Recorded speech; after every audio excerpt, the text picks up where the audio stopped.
There is no evidence that Immanuel Kant knew of Buddhism. He made no mention of it in any of his written works, nor did he ever publicly comment on the subject.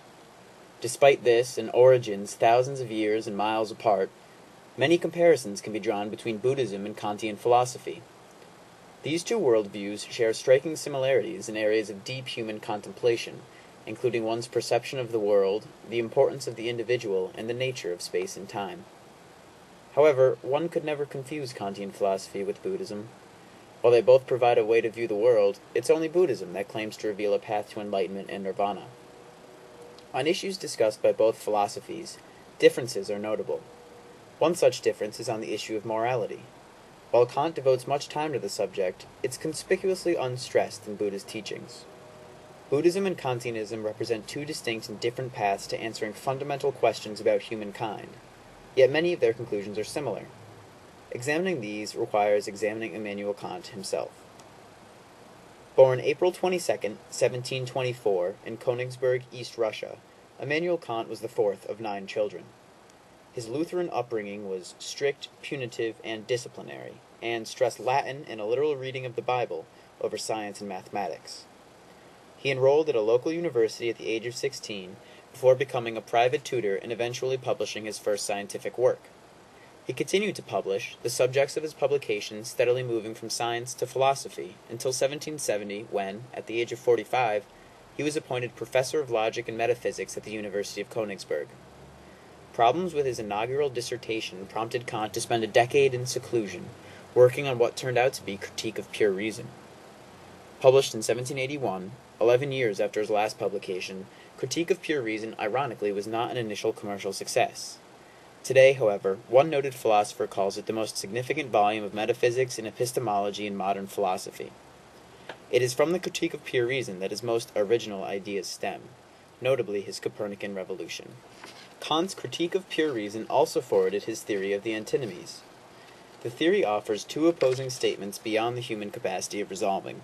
For example, Kant's first antinomy is the thesis, the world has a beginning in time and is also limited as regards space, matched with the antithesis, the world has no beginning and no limits in space. It is infinite as regards both time and space. The point of this exercise is to provide a situation in which the only solution is to suspend judgment on the matter, to admit that we cannot know the answer. Although Kant might not have known it, he may very well have had Buddhist influences. Kant's theory of the antinomies draws upon the Greek skeptics, namely Pyrrho of Elis. Pyrrho, who did not believe that any knowledge was truly possible, traveled with the army of Alexander the Great in India, and when he returned, said, "We should be unopinionated, uncommitted, and unwavering, saying concerning each individual thing that it no more is than is not, or it both is and is not, or it neither is nor is not." This echoes the Buddhist Fourfold Negation, in which the Buddha denied that we exist, denied that we do not exist, denied that we both exist and do not exist, and denied that we neither exist nor do not exist. It is interesting to see the far reaches of Buddhist influence, perhaps shaping the thoughts of a man who never counted Buddhism among his intellectual forebearers. The Critique of Pure Reason did more than just suggest Kant had Buddhist influences. It revealed the Copernican revolution, which holds that it is the representation that makes the object possible, rather than the object that makes the representation possible. Kant was the first to suggest the human mind as an active originator of experience, rather than just a passive recipient of perception. Without the mind's interpretation, without perception, input would be less even than a dream, or nothing to us. Kant holds that humans cannot know things in themselves. We can merely know things as our senses perceive them. In other words, things cannot be separated from our perception of them. Reality, then, is merely human perception of outward stimuli. Modern science underscores this argument, pointing to the fact that at a subatomic level, each particle is the same as its neighbor. Differentiation only occurs when a human sensory organ perceives it. This subjective realism provides for a world different for each inhabitant. Subjective realism is a concept dealt with in the Buddhist school of philosophy known as Yogacara. Starting in 4th or 5th century India as a subset of Mahayana Buddhism, Yogacara holds that only consciousness is real, and everything in this world existing outside of the mind is false. This goes against the Madhyamaka belief that there is no ultimate reality. The alaya vijnana is an absolute, permanent consciousness that holds the karmic seeds from all lifetimes and forms a human's individual perception of reality. In addition to one's individual karma, there are three natures that dictate how one sees the world. The first is parakalpita, or imaginary nature. When one is living in parakalpita, one misperceives nature based on false preconceptions and experiences. Paratantra, or dependent nature, is the state in which one understands the true nature of dependently originated things. In pranaspana, or absolute nature, one sees things as they are in themselves, uninfluenced by any conceptualization. The idea of furthering human nature by stopping the influence of conceptualization is found at the basis of both Yogacara and Kant schools of thought. Buddhism and Kantianism both view reality as seen by humans to be skewed by perception and different than it is in its unadulterated state. Similarly, Kant views space and time to merely be modes of human perception. Space and time exist because they are necessary for the human experience. The human mind rationalizes and makes order out of the input it receives from the outside world. As such, our reality, including our concept of space and time, is something of a coping mechanism. He acknowledges the necessity of this situation for human production by commenting, "Intuitions without concepts are blind. Concepts without intuitions are empty." But he still views them as artificial forms imposed upon the human consciousness. The Buddhist view towards space and time must be inferred from the Buddha's accounts of his enlightenment. Nirvana, he said, is a formless realm of no self, in which the flame of passion and ego is snuffed. After all the forms of the natural world fell away, the Buddha was endowed with several powers, including retrocognition, the power to know one's own previous existences, clairvoyance, the power to see and know things at a distance, and clairaudience, the power to hear sounds at extraordinary distances. These three powers show the Buddha's ability to operate outside the human laws regarding space and time, and prove them to be, in the Buddhist's view, a mere form of human perception. The Buddha's enlightenment is evidence of human consciousness's ability to exist outside the world of perception. For change to be enacted upon an individual, then, the source must not come from perception, but from the human him or herself. Yogacara holds that the content of consciousness is produced not by independently existing objects, but by the inner modifications of consciousness itself. That is to say, consciousness changes not from outward influences, but from an inward force.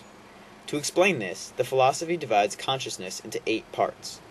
The first 7 are the 5 physical senses, plus the mind or thought, as well as the defiled mind, through which true consciousness manifests itself. The deepest level of consciousness is called alaya vijnana. It is both universal and individual, and contains all karma accrued through past lifetimes. Through this, one's consciousness is changed. Each alaya vijnana is unique and accounts for the differences between humans. Since no two people can have the same karma, no two people can have exactly the same consciousness. The importance of the individual is a point stressed by both Kant and Buddhism. In an essay, Kant defined the Enlightenment as being shaped by the phrase, "dare to know." True learning, he argued, could not take place under the orders of an external figure. Thinking autonomously and learning for oneself is the only path to enlightenment. Kant saw it as an individual's responsibility to think for itself. He took his own advice to heart, living a life of seclusion for many years while working on his most famous publication. Similarly, the Buddha underscored the importance of the individual while downplaying his role as a teacher. It was common for him to remind students that he could only show an individual the path, not walk it for him. In addition, the Buddha prefaced his teachings with the order that if one did not agree with his teachings, or if he felt that it would go against oneself to obey, one had the responsibility and duty to disregard the message. The Buddha sums up his beliefs about individualism in his famous Kalama Sutra address. Do not believe in anything simply because you have heard it. Do not believe in anything simply because it is spoken and rumored by many. Do not believe in anything simply because it is found written in your religious books. Do not believe in anything merely on the authority of your teachers and elders. Do not believe in traditions because they have been handed down for many generations. But after observation and analysis, when you find that anything agrees with reason and is conducive to the good and benefit of one and all, then accept it and live up to it. Buddhism and Kantianism are necessarily strong advocates of the power of the individual.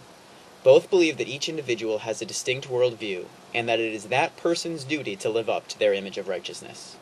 In discussing morality, Kant believes that the ultimate intention of nature in her wise provision was really, in the constitution of our reason, directed to moral interests only. Put plainly, he is saying that the moral compass exists because the future depends upon correct action, and a force must exist within a human to compel them to act in such a manner. The human conscience has the force of an obligation, regardless of our wills or desires. Kant holds all, and only, rational creatures up to this test. Actions are permissible only if no contradictions or irrationalities would come up if everyone else in the world acted in the same manner. For Kant, the right thing to do is an imperative, since it comes from an evolutionary drive to strengthen our species. The Buddha offers moral guidance in the guise of the Noble Eightfold Path and stories he told of his past lives spent as other life forms. The Noble Eightfold Path